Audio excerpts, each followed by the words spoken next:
Então vamos lá, a Rússia do final do século XIX, nós temos uma Rússia, nós temos um país com a economia totalmente agrária, que vivia ali no final do século XIX e início do século XX, uma economia com característica semi-feudal. E aí, como vocês lembram lá das nossas aulas anteriores, o feudalismo foi um sistema que vigorou na Idade Média, e nós já estamos falando de uma idade contemporânea, e que a Rússia ainda se via com características muito próximas, né? Por isso semi-feudal. Ou seja, as suas riquezas principais, elas estavam relacionadas à produção agrária. Então, a produção de grãos, né, era a principal riqueza da Rússia nesse momento, tá? E aí é onde nós tínhamos uma exploração de terra e os camponeses, que perfaziam 85% da população da Rússia. Então, nós tínhamos uma sociedade agrária e com uma economia totalmente agrária. No momento que nós estamos falando de uma sociedade europeia, né, que estava passando por um segundo processo de revolução industrial. A Rússia, ela não tinha, né, essa modernização que parte da Europa, que muitos países europeus tinham nesse momento, tá? Então, tínhamos um tipo de governo que muitos já conhecem, que era o czarismo, né? O czarismo é aquela questão do imperador, né? O poder absoluto do imperador, que é exercido aí por essa forma de governo autocracia, né? Um governo autocrata, de poderes absolutos. E o czar nada mais é que a pessoa que concentrava todos esses poderes, né? Então, ele que tinha controle sobre tudo o que se pensar, o que se fazer lá na Rússia, né, em relação à economia. Então, ele detinha todo o controle da política aí nas suas mãos, tá?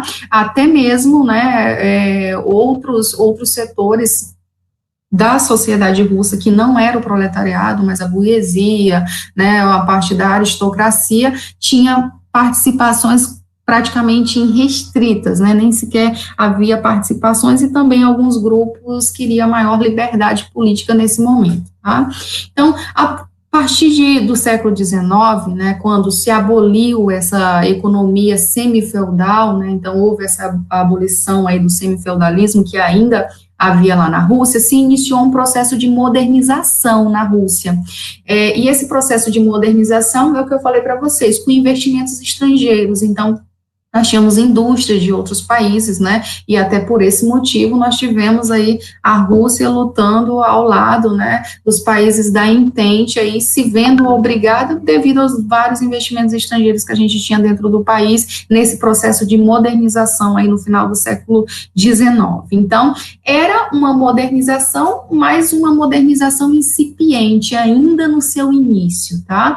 E com esse processo de modernização, nós tivemos a instalação de indústrias, né, de fábricas aí nas cidades, né, no mundo urbano da Rússia naquele momento. Então, uma população que era rural, era basicamente 85% uma população rural, essa população, ela foi, né, em busca de melhores condições nas cidades de trabalho, né, e com isso ela inflou, né, a população urbana nesse momento na Rússia, do final do século XIX e início do século XX. Então, houve um aumento exagerado dessa população das cidades, e esse aumento dessa população implicou em condições precárias do operariado, né? Porque nesse momento a gente não tem leis trabalhistas, a gente não tem projetos, né, que visam a salubridade do ambiente de trabalho, do trabalhador, né, do operário, e tudo isso faz com que a gente tenha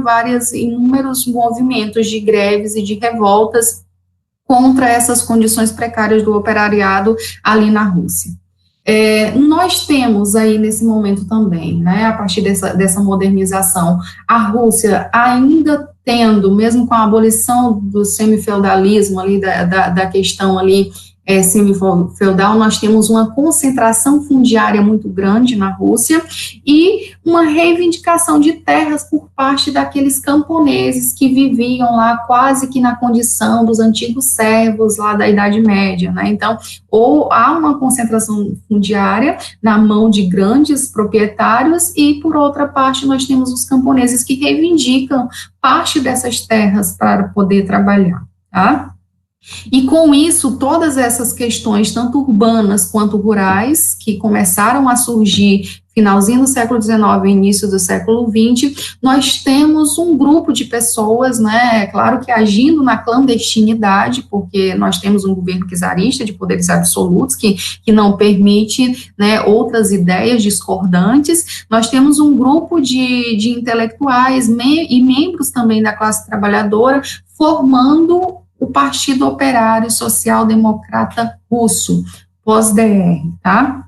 Então, esse Partido Operário Social Democrata Russo, ele era, né, um partido que tinha aquela visão marxista, né, como já foi comentado aí pela professora Paola em aulas anteriores aí do que foi o marxismo, né, o que é o socialismo, o comunismo. Então, esse grupo de trabalhadores, né, e de intelectuais formaram esse país fundamentados nessa visão marxista, que é essa corrente, né, de forte oposição à propriedade privada dos meios de produção, né, ou seja, e é contra a exploração da classe operária, contra a apropriação da mais-valia, né, pelos donos dos meios de produção.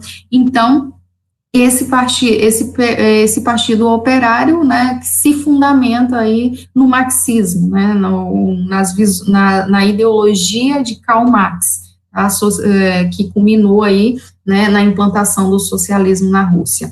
Em 1903, nós temos esse grupo de intelectuais, eles se dividindo, né, após alguns rachas, alguns embates, nós temos algumas divisões dentro desse Partido Operário Social Democrata, que, a partir de então, nós temos os bolcheviques e os mencheviques. Bolcheviques, maioria, né, e mencheviques, minoria. Os bolcheviques, eles acreditavam, né, que a revolução ela deveria ser imediata, que o povo, né, que o povo deveria tomar o poder e já implantar o socialismo a partir da tomada de poder, que não deveria ser por fases, né? Então, a partir do momento nós teríamos uma revolução armada, a união de operários e camponeses, e nós teríamos uma revolução onde culminaria com a tomada de poder, né? Então, implantaria ali o socialismo, né, com a ditadura do proletariado. Já os mencheviques, eles eram o grupo mais moderado, e eles acreditavam nesse momento que a revolução ela não deveria ser feita daquela maneira. Por quê? Né, discordando dos bolcheviques, porque a Rússia, nesse momento, ela não tinha condições de se manter.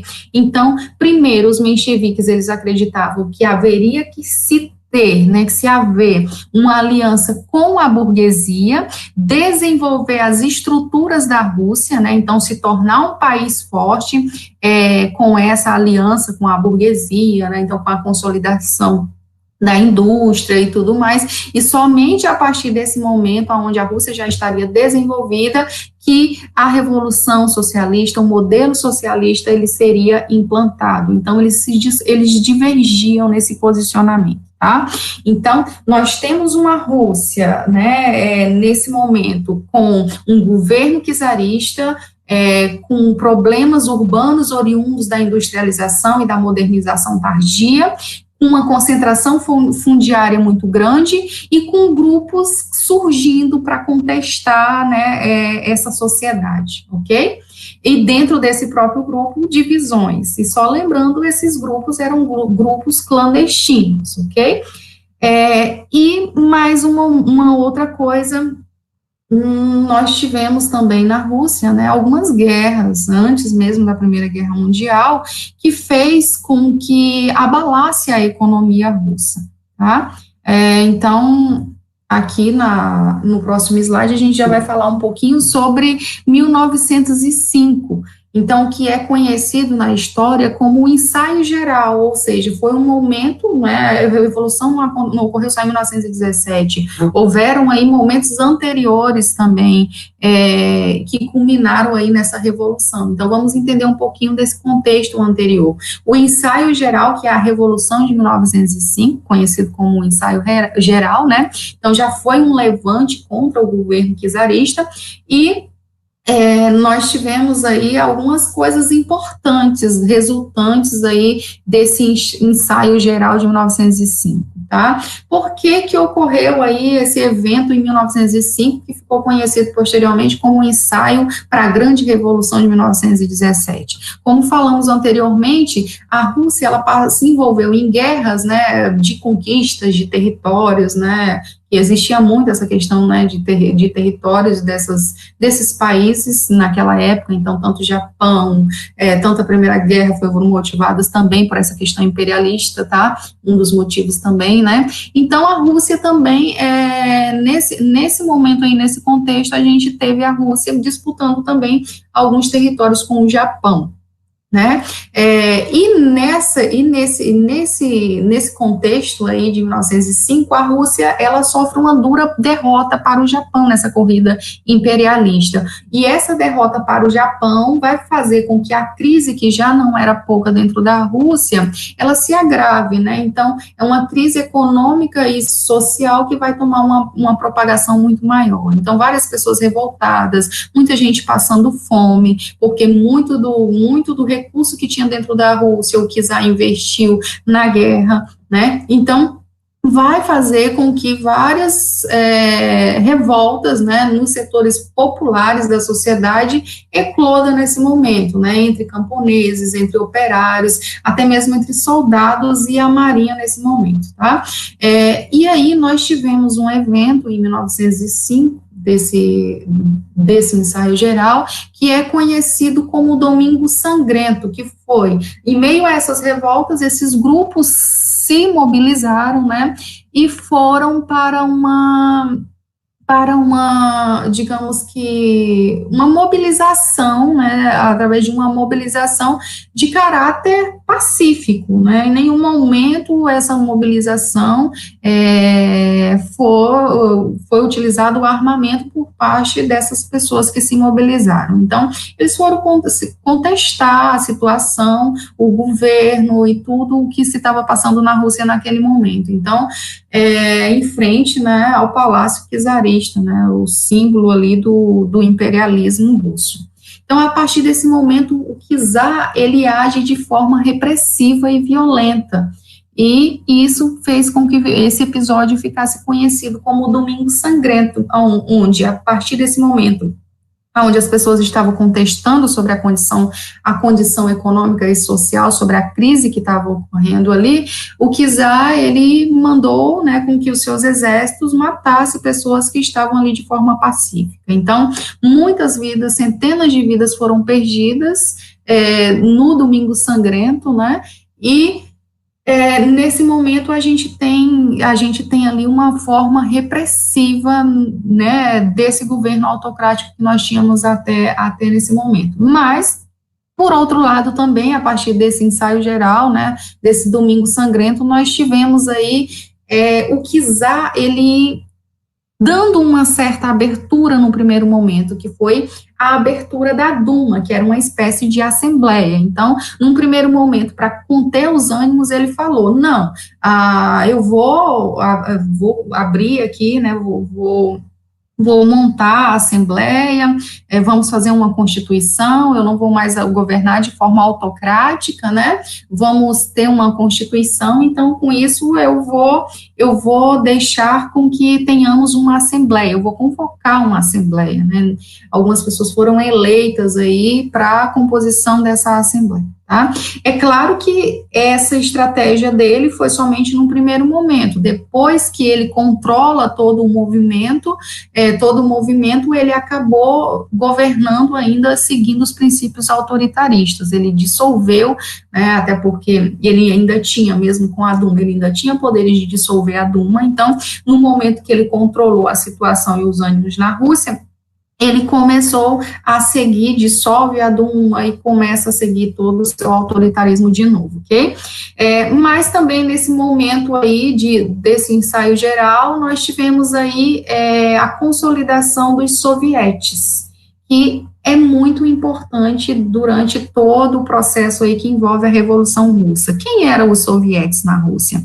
Era o conselho ou assembleias populares, né, de trabalhadores, de operários, né, dos diversos grupos de trabalhadores que nós tínhamos na Rússia naquele momento. Então, esse conselho, eles deliberavam sobre o que esses grupos, né, e quais seriam as ações desses grupos em meio a essas questões econômicas e sociais ali. Então, eles foram importantíssimos, né, para a luta dos trabalhadores aí nesse momento, tá? É claro que os sovietes, nesse momento de abertura da Duma, eles são liberados pelo czar, né? Mas depois, como a gente tem o autoritarismo voltando, a gente tem uma forte repressão a esses sovietes e muitos deles agindo aí na clandestinidade também.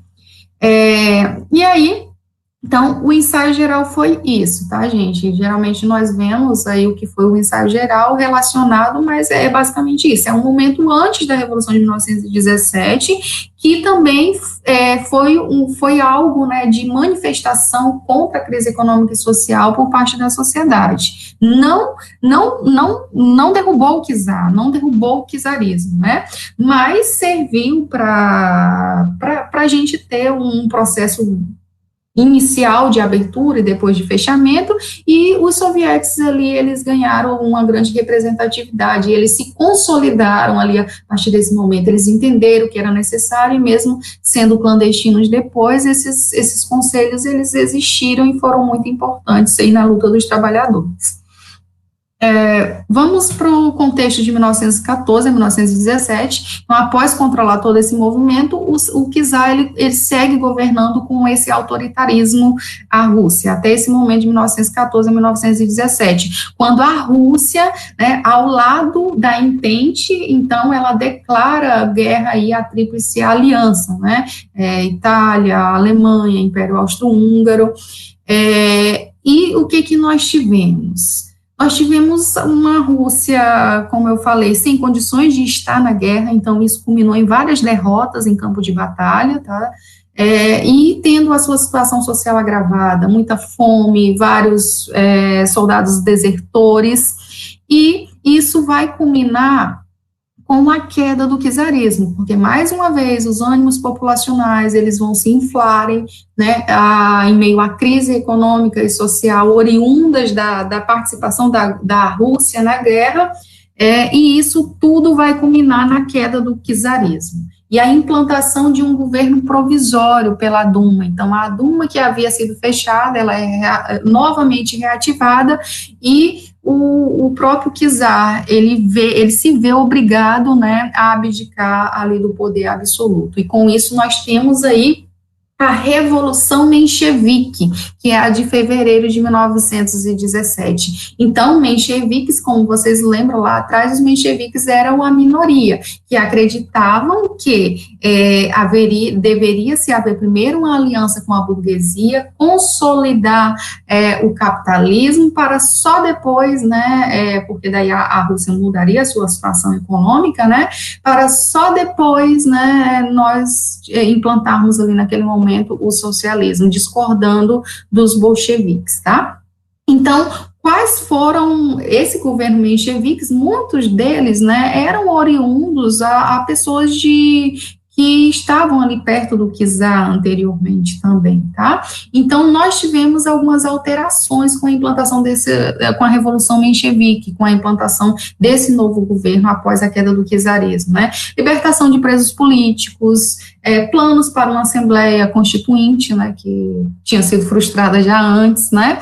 E nós vamos ter uma república liberal burguesa, por todas essas questões que eu já falei anteriormente. Mas uma das principais coisas que eram exigidas pela população russa não aconteceu, que era a permanência, a saída da Rússia da guerra, né? Então, a Rússia, ela permaneceu na guerra nesse momento, frustrando, né, boa parte aí das revoltas, né, e dos objetivos, porque tivemos as revoltas aí durante esse período, tá? Então, com essa revolução menchevique, a gente tem uma estrutura que muda, é claro, né, mas uma estrutura que acaba implantando uma república liberal, burguesa, né, então não era o que os bolcheviques queriam e que parte da população também queria, tá? Então, e principalmente a questão da permanência aí na guerra.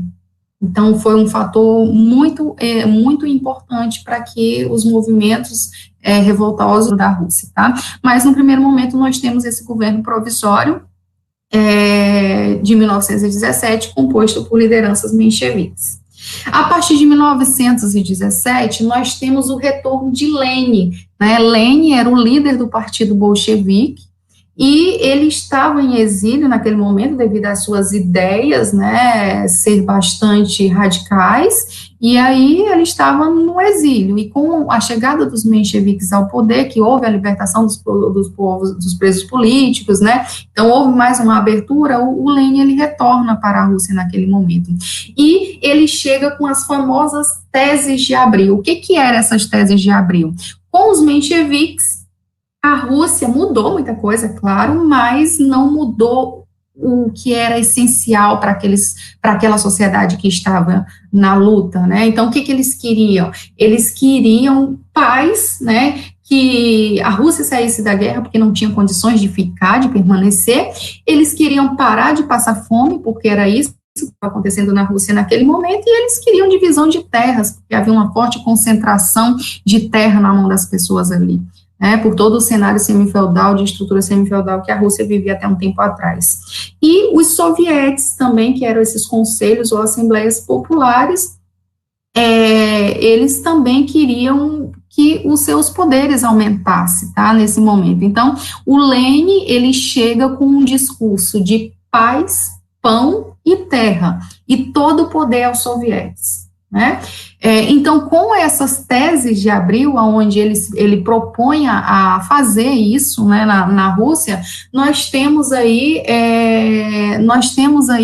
a chegada desse movimento, desse grupo, né, partidário aí ao poder, em outubro de 1917. Então, nós temos os bolcheviques derrubando os mencheviques do poder, né, do governo provisório, e em outubro de 1917, nós temos eles chegando ao poder e, de fato, né, nós vamos, a partir desse momento, ter a implantação do socialismo na Rússia nesse momento. Essa charge aí de baixo, né, tá mostrando para vocês o Lenin com a vassoura, e numa alusão ao momento da chegada dos bolcheviques ao poder, né, onde ele varre, ele faz uma limpeza da Rússia, onde ele de fato, ele vai tirar, né, todos os traços czaristas ainda que existia, né, os burgueses, que a República Liberal Burguesa menchevique, né, então toda a aristocracia, toda essa República Liberal aí que ele criticava. Então, é uma espécie de limpeza que ele está fazendo mesmo da sociedade russa nesse momento, tá? E agora vamos para as 3 fases, né, digamos, que nós tivemos após 1917, e a chegada dos bolcheviques ao poder.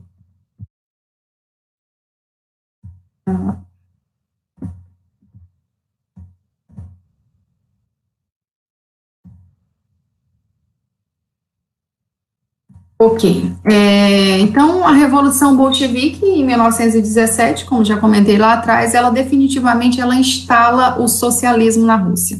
Então vamos primeiro aqui para as medidas iniciais, quando Lenin chega ali ao poder. Então nós temos uma estatização de fábricas, de estradas, de banco, confisco de bens da igreja, grandes propriedades foram expropriadas e distribuídas aos camponeses, e aquilo que a população queria, né, que era a saída da Primeira Guerra Mundial, foi ali em 1918, antes do término, né, o tratado foi assinado, o Tratado de Brest-Litovsk, em 1918, tá?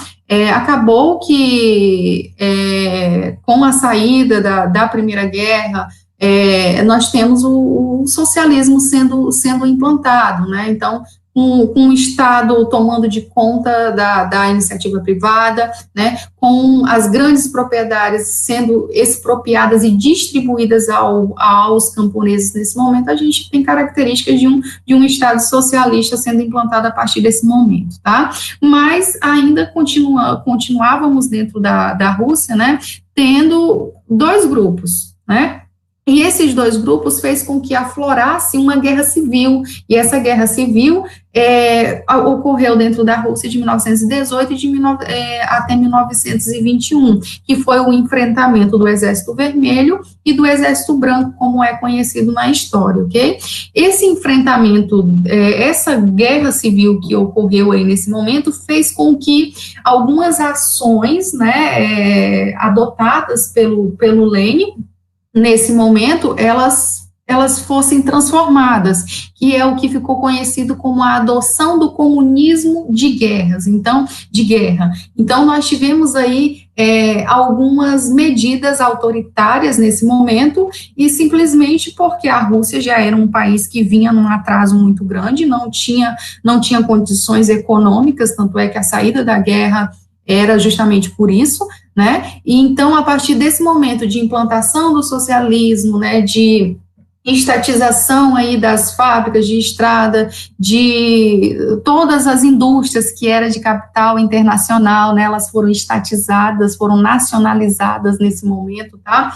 Então, a partir desse momento aí, para a Rússia continuar a sobreviver, nós tivemos aquilo que foi falado na época, que era deveria haver uma adoção do comunismo de guerra, ou seja, com uma política mais violenta, aonde culminou com o confisco da produção russa, né? Então, o Estado se apropriava da produção das pessoas, tá? Houve uma mobilização de toda a força de trabalho em prol do sustento da guerra, tá? Então, a força de trabalho, ela tinha que estar de acordo com o que era necessário para se manter, e isso era em questão de alimentação, de armamentos e tudo mais, e uma perseguição dos inimigos considerados antirrevolucionários. Então, aqueles que eram contra o governo bolcheviques, também, nesse momento, eles foram combatidos, né, foram perseguidos aí, porque simplesmente eram contra a implantação aí das medidas bolcheviques nesse momento, tá? Nesse momento também da adoção do comunismo de guerra que a gente tem uma igualdade salarial sendo estabelecida.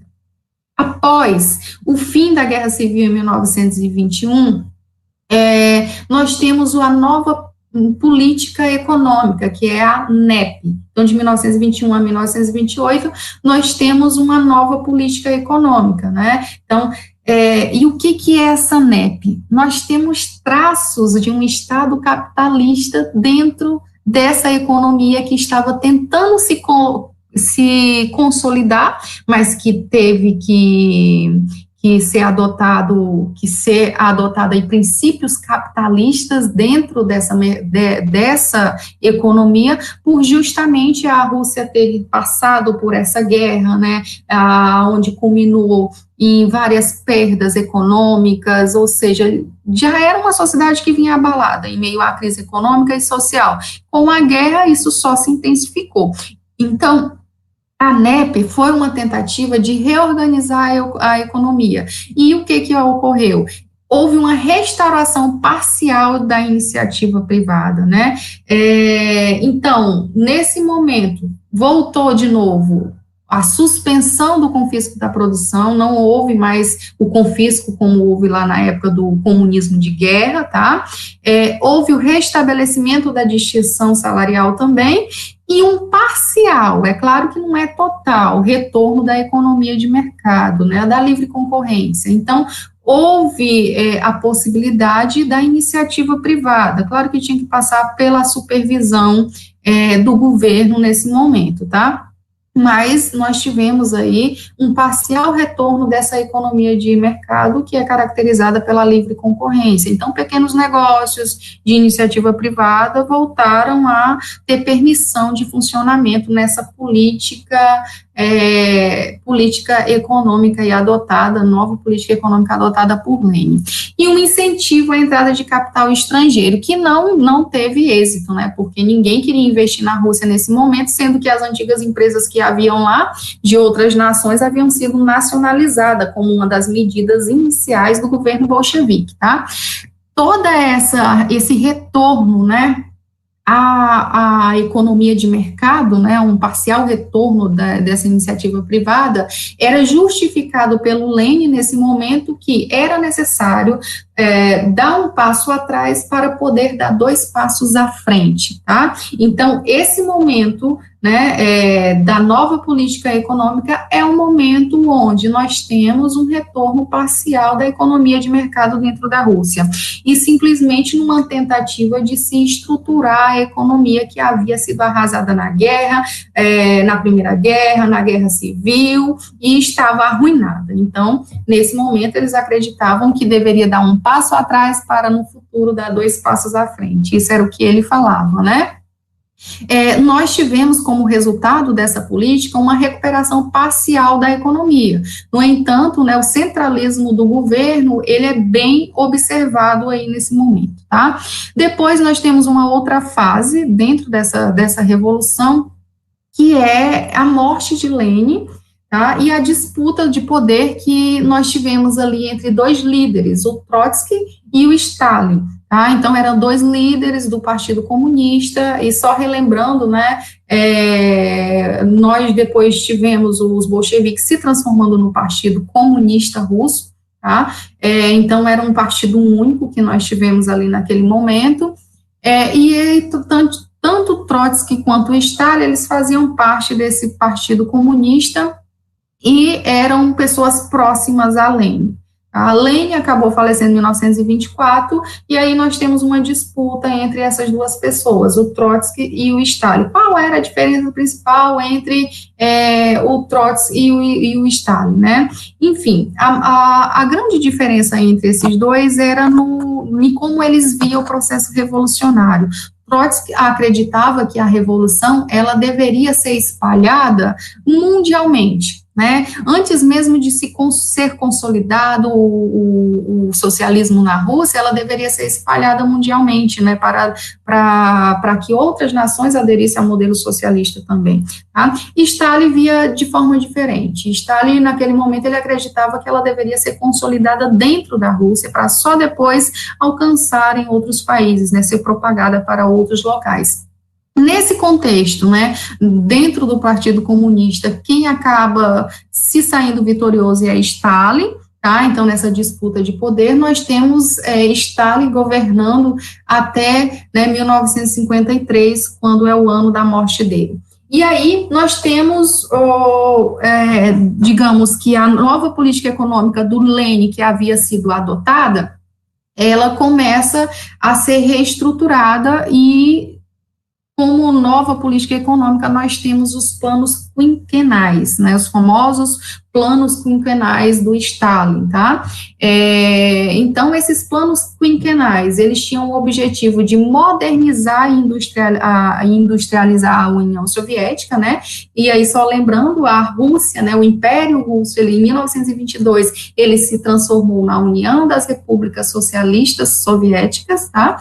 Em 1922, ainda com Lenin no poder, tá? E os planos quinquenais de Stalin eram uma modernização, né, da indústria, né? Ou seja, ele queria transformar a Rússia, né, a União Soviética, em uma união de repúblicas aí super industrializada, tá? E forte, né, internacionalmente. Tá? E com isso ele investiu fortemente na indústria pesada. Então, a indústria de base, né, siderurgias, metalurgias, de equipamentos. Então, essa indústria pesada, ela foi de fato o foco do Stalin nesse momento em que ele esteve no poder. Tá? E para a coletivização, né, para a questão agrária, nós tivemos aí uma política de coletivização, né, que foram a adoção dos kolkhozes e dos sovkhozes, né. Então, o que nós tivemos? Aquelas terras que lá atrás havia sido distribuída, né, sido expropriadas e distribuída para os camponeses, elas foram transformadas em cooperativas, tá? Então, essas cooperativas, eles tinham que trabalhar ali em conjunto, tinham que pagar um determinado imposto para o Estado, né, e uma parte ali ficava para a alimentação, mas então funcionou a partir desse momento baseado em cooperativas, e os sovkhozes, né, que eram as fazendas estatais. Além dessas cooperativas que o governo pegava parte da produção também, nós tínhamos as fazendas que eram exclusivas do Estado, né, então eram fazendas que se produziam, né, toda uma produção agrícola, e que a produção era destinada ao Estado, aos cofres, né, do Estado.